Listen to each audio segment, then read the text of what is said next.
ಹರಿ ಓಂ ನಮಸ್ತೆ ಬಂಧುಗಳೇ, ತಾವೀಗೇನು ನೋಡ್ತಾ ಇದ್ದೀರಿ, ಪ್ರಯಾಗ್ರಾಜ್ಗೆ 232 ಕಿಲೋಮೀಟ್ರ್ ದೂರ ಇದೆ. ನಮ್ಮೊಂದಿಗೆ ಏನು ಯಾತ್ರೆಗೆ ಬಂದಂಥ ತಂಡ ಎಲ್ಲರೂ ಇಲ್ಲಿ ಈಗ ತಿಂಡಿ ತಿನ್ನಲಿಕ್ಕೆ ಸಮಯ ಆಯಿತು. ಈಗ 9:30 ಆಯಿತು.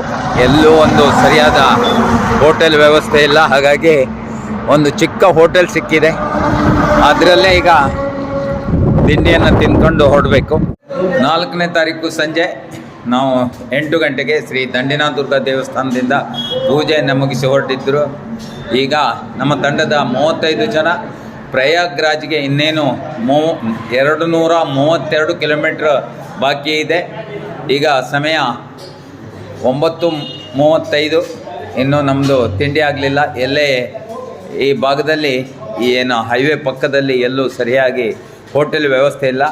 ಹಾಗಾಗಿ ಇಲ್ಲೊಂದು ಚಿಕ್ಕ ಹೋಟೆಲ್ ಇದೆ, ಅಲ್ಲಿ ತಿಂಡಿಗೆ ಅಂತ ನಿಂತಿದ್ದೇವೆ. ಈಗ ತಿಂಡಿ ಇಲ್ಲಿ ರೆಡಿ ಮಾಡಿಕೊಡ್ತಾ ಇದ್ದಾರೆ.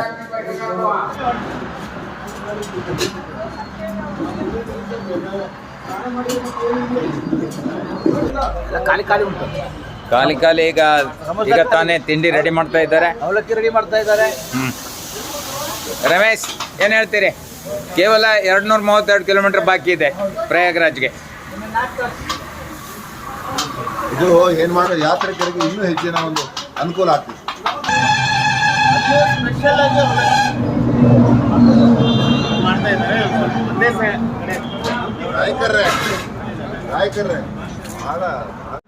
ನಾನು 20-25 ಹೇಳ್ತೇನೆ, ನೀವು ಇಂತಿಂತ ಐಟಮ್ ತಗೊಳ್ಳಿ ಅಂತ ಹೇಳ್ತೇನೆ. ತಿಂಡಿ ಆಯ್ತಾ ನಿಮ್ದು? ತಿಂಡಿ ಆಯ್ತು ಸರ್. ಏನ್ ತಿಂಡಿ ತಿಂದ್ರಿ? ಇಲ್ಲಿ ತಿಂಡಿ ಅಂತಂದ್ರೆ ನಾವು ಈ ಉತ್ತರ ಪ್ರದೇಶ ಹತ್ತತ್ರ ಬಂದ್ರೆ ನಮ್ಮ ತಿಂಡಿ ಯಾವ್ದು ಸಿಗುದಿಲ್ಲ.